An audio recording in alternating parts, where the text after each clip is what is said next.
my friends. Welcome to my channel, Lindy's Magpie Reads. And here's another summary of what I've been reading in the past week. I have finished 7 books.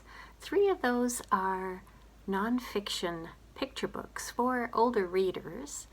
And of the other 4, I think 3 of them are historical fiction, and then 1 is based on a classic novel. So, looking forward to telling you about those. First, though, what have I been doing this week? Well, we had out-of-town guests overnight, Saturday night, and we went to Candy Cane Lane. This is a street about 10 blocks long where the houses decorate to the nines for Christmas. It was minus 18 Celsius, so it was a little chilly for walking, but they have closed off the street. They do that on Saturdays so people can walk and enjoy the lights, and they have little fires set up in the street to warm up at.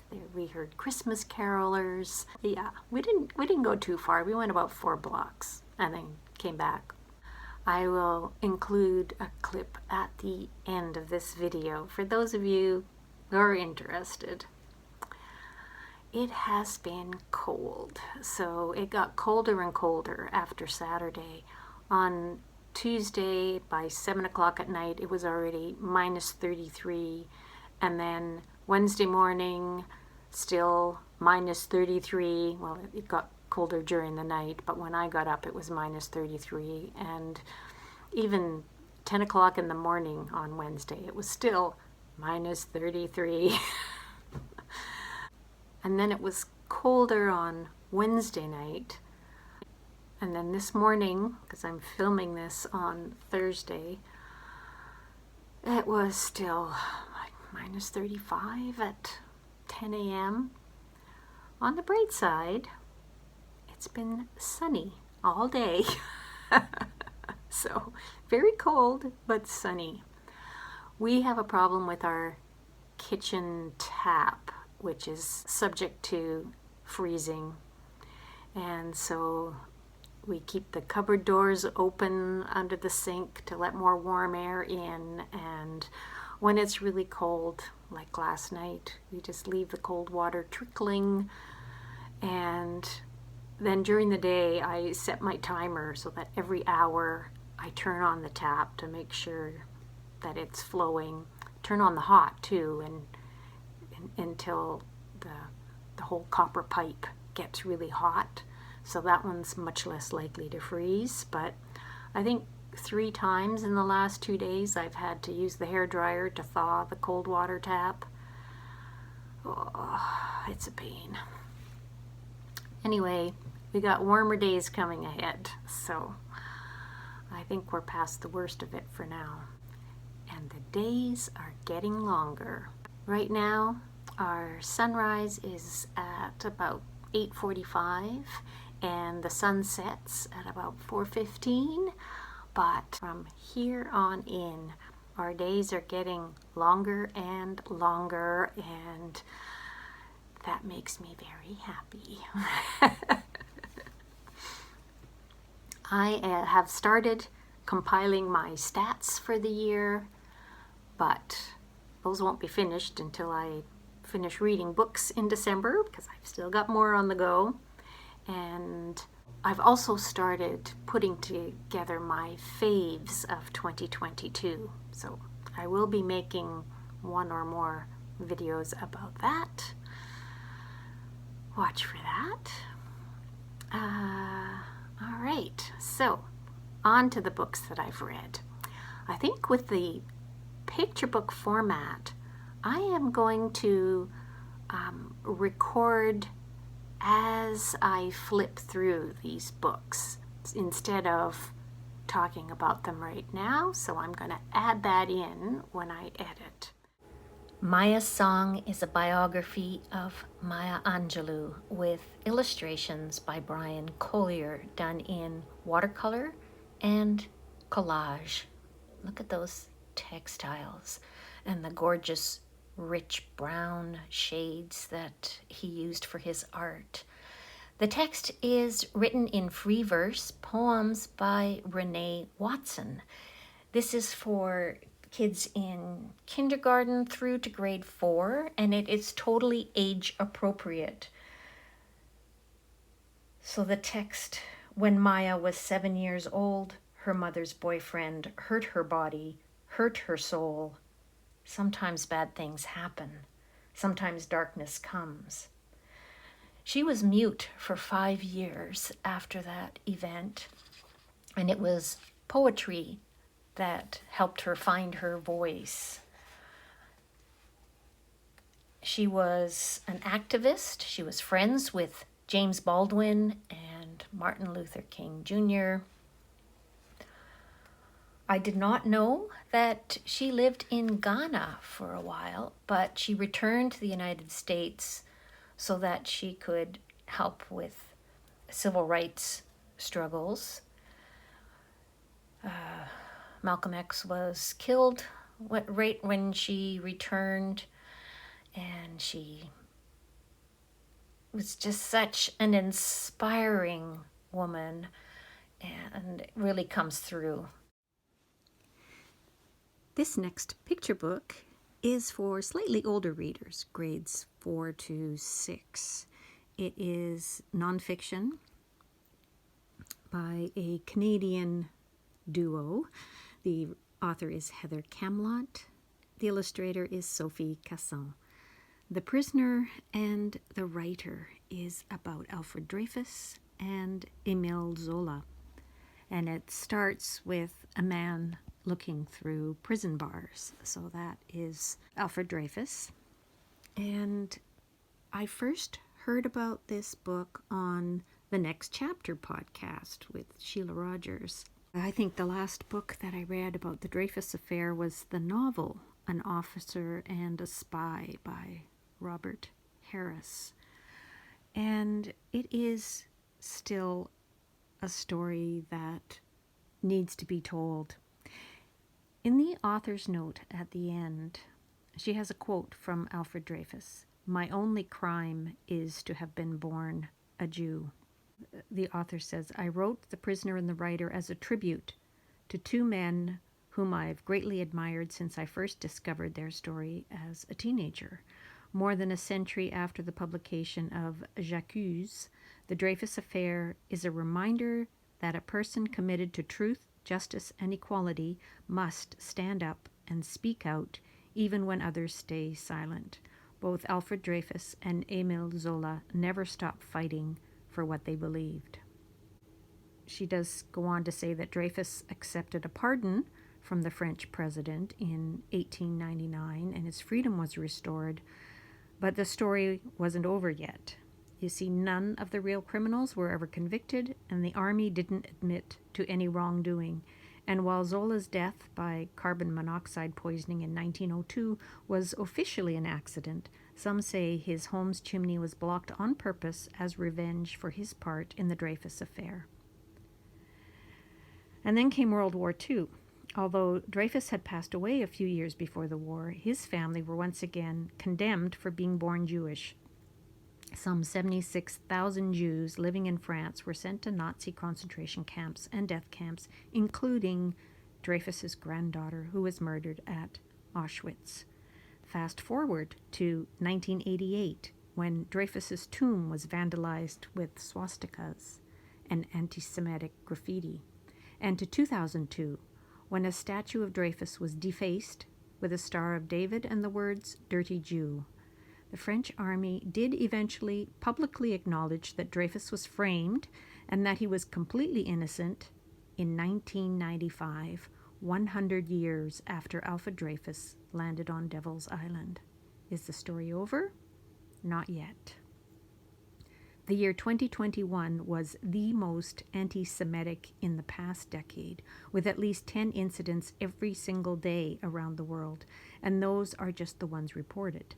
Many are not, because victims are scared or believe nothing will be done. If you think graffitiing swastikas, knocking over Jewish headstones, taking hostages at a synagogue, and physically or verbally attacking Jews doesn't happen where you live, think again. Almost 50% of those reported incidents happened in Europe and 30% in the United States. Canada and Australia also saw frightening spikes. Even as we witness history repeating itself in negative ways, we must also be spurred by courageous acts of the past to create new acts of courage today. The inspiring story of Alfred Dreyfus and Émile Zola remains so crucial that 2021 also saw the opening of the first museum in the world dedicated to the Dreyfus Affair, brilliantly located in Zola's country home. I definitely recommend this picture book. If I Go Missing is based on a real letter that Brianna Jonnie wrote to the chief of police in Winnipeg when she was 14 years old with the help of her aunt Nahanni Shingoose. I think that they are both Ojibwe or Nakawe. The artist is Neal, Shannacappo, who is Nakawe. This is for teens in grades 7 to 10, and it's quite, the words are powerful. I'm not as enamored with the illustrations, but there is something about that stark black and white with red that does have that sense of urgency, and the topic is so important. It's the full text of the letter is included at the back, and the injustice of how a search for a missing person is so different depending on if they're white or not.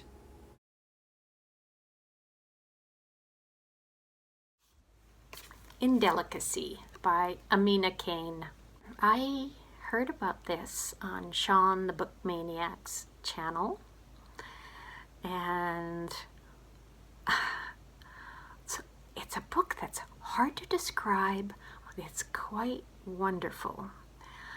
It is historical. There's candles in the window. They ride in carriages, but it is almost got a timeless feel. It's also got a very modernist feel to it, the writing style. It's about a woman, Vittoria, who at the beginning tells us that she has left her husband and she's living in the country, and she's pursuing her passion, which is to write. And then the story backs up and we see her working in a museum as a janitor, which is where she meets her future husband. During the years that she's a janitor, she's very poor. She has to save up money in order to buy a new blouse. She skips lunches. But what she likes to write about is the art that she sees in the museum. And she has close female friendships, first with another janitor and then with a woman that she meets at her ballet class. This book really reminded me of one that I read earlier this year, Cora Sandel's Alberta and Freedom. Now that one is set, I think, in about the 1920s in Paris.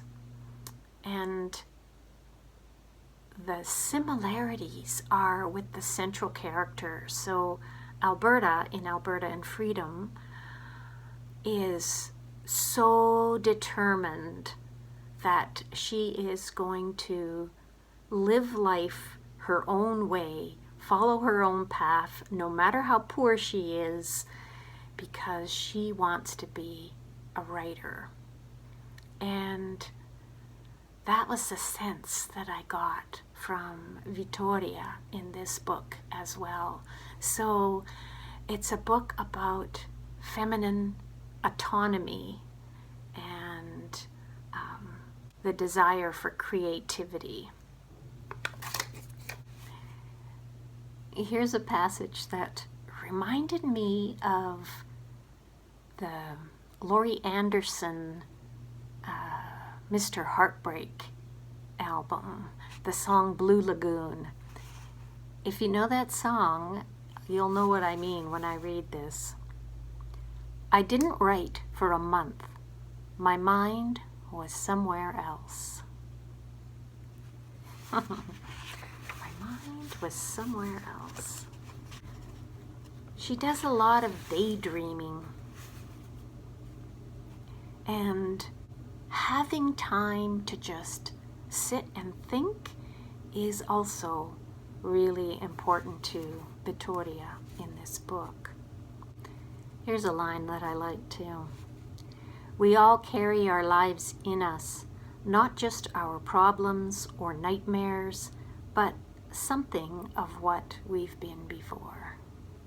There's a scene where Vittoria goes to hear an author reading, and the author is interviewed by another one, and these two men are both just so full of themselves, and it actually reminded me of certain author readings that I've attended as well.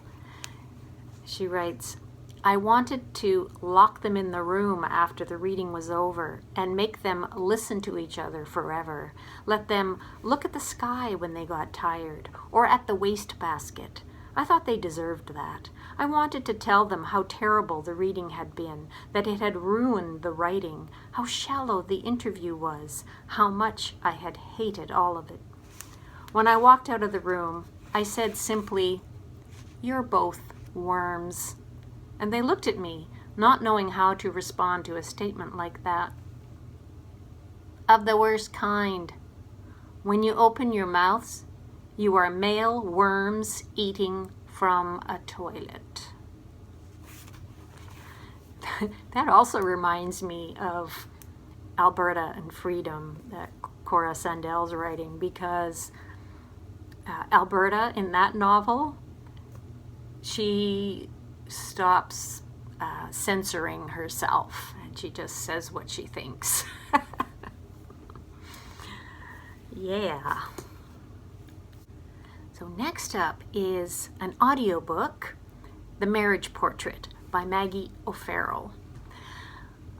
I know that I'm in good hands when I read anything by Maggie O'Farrell, and this is no exception. It's based on a true story. Lucrezia de Medici, who at 15 years old, so this is in 16th century Italy, was married off to a duke in the north of Italy. The way that women, especially, well, I guess noble women, any women at that time, had so little say in their lives. And this guy that she's married off to is not a good guy.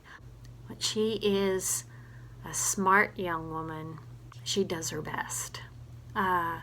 The setting was just so immersive, and the feeling of suspense, because we know this guy is not good and she is afraid he is going to kill her, and what's she going to do? What can she do?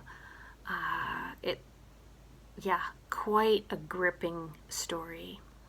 Earlier this year, Scott of Gunpowder Fiction and Plot recommended something to me for Victober, and that is a poem by Robert Browning, My Last Duchess. And having that in my mind as I was reading The Marriage Portrait, they work together so well, adding to the suspense, I guess.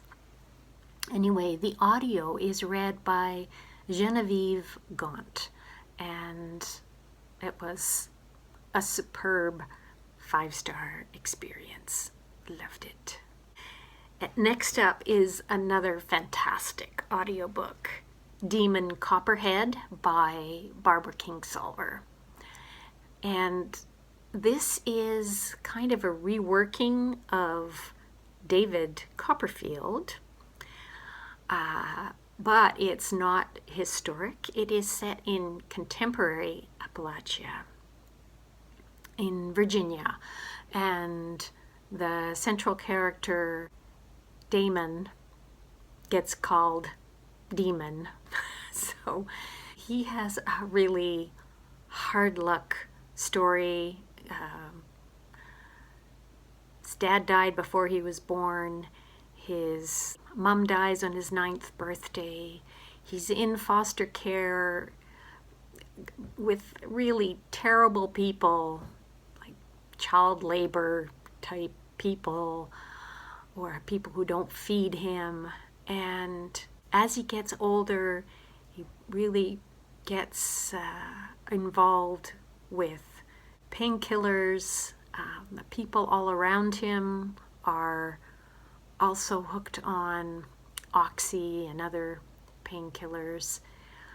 The socioeconomic commentary comes through without being preachy, and the story is a long one. It's a 16-hour audiobook, so I don't know, like 550 pages or something like that in print format. But there's no baggy parts. Sometimes with big fat tomes, I find there's parts in the middle that get to be kind of draggy, but not in this case. Very compelling. I just wanted to keep listening and keep listening. In my commonplace book, I wrote down lots of the flavor of the way that people speak in that area. Like, her hair was this exploded whale spout situation that got in my face, and a rooster with the mind of a serial killer, and he came down the stairs like something tipped out of a bucket, and ugly as homemade sin, and frog strangling rain, and nothing had changed since God was a child. He describes going to somebody's home, which wasn't a single wide, but one of those built houses from the olden days. Small front porch with the steps falling apart. So much crap on that front porch, my lord. Sofas, chairs stacked on top of one another, upside down and sideways. Cats crawling all over and through the piles like head lice. I was rooting for Demon the whole time, and this is another 5-star listen.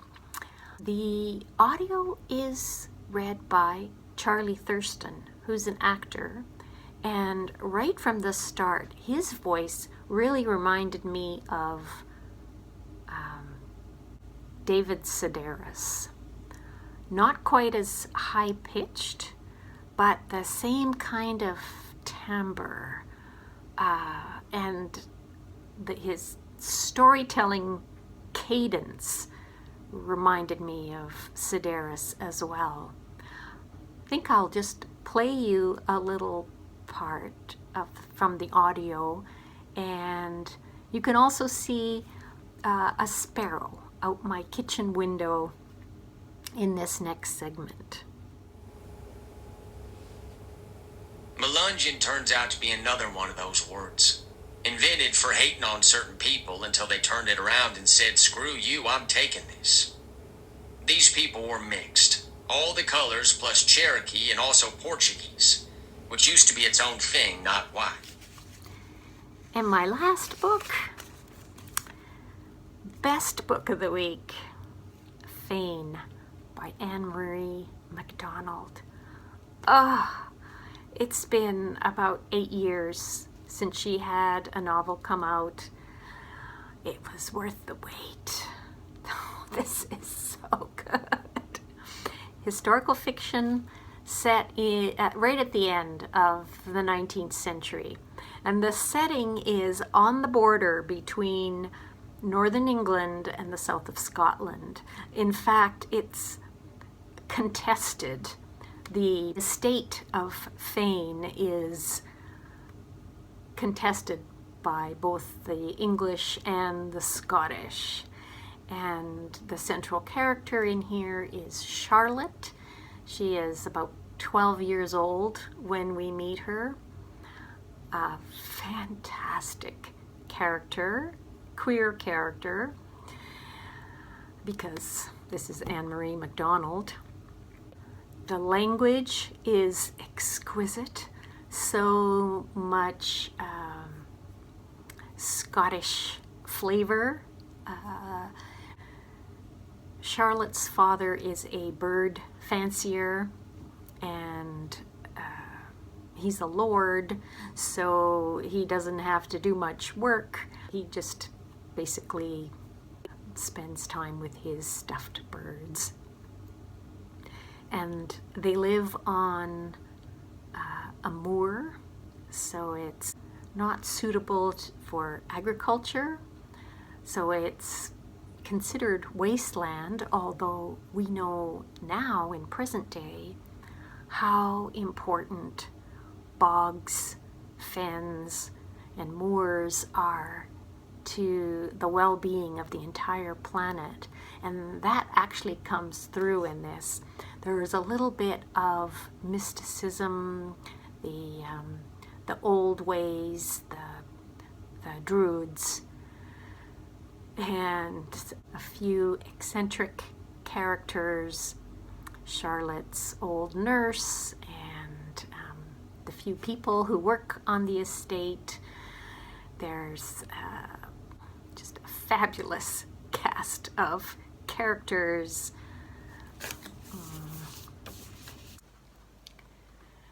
There is also drug addiction. In this case, it's opium. That was a tie to Demon Copperhead. That was kind of a surprise, a happy surprise. The style is of a Victorian style. Here's a scene where two young women have some intimate time together. There came a day when, on one of our aquatic excursions, we pulled our rowboat up to where a willow swept the bank and parted to welcome us into a green world. In the dappled light, amid the scent of earth and moss soft enough for fairy, we lay down in one another's arms. Reader, I would not court bathos in detailing what followed, but as a scientist, it behooves me to report bliss. Here's another little bit.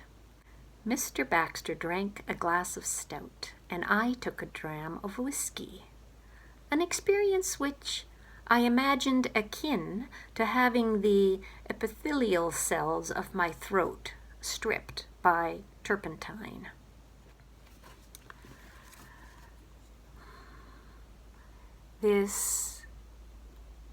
Reading this made me feel good about the possible future in this world. And thank you, Anne-Marie MacDonald, for that. Yeah. Also, isn't this a great cover?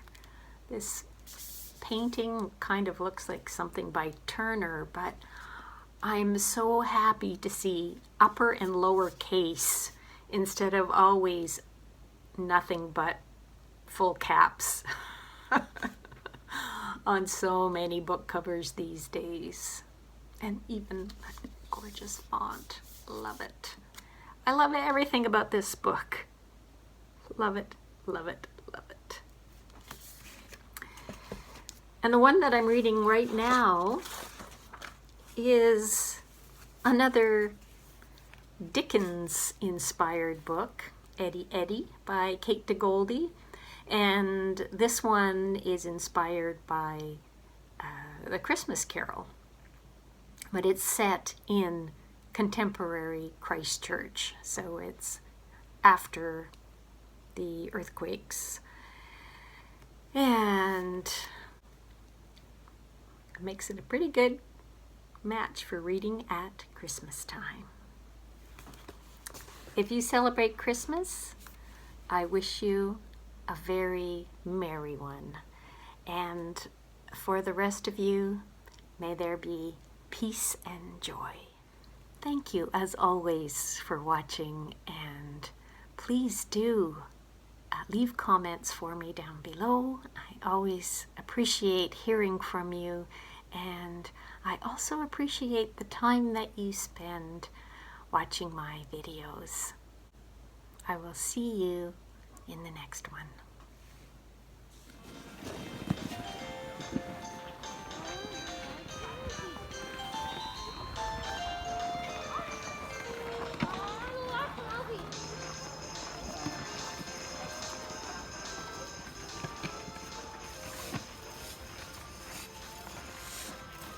Yeah, I stuck it in the inside pocket so it wouldn't be cold.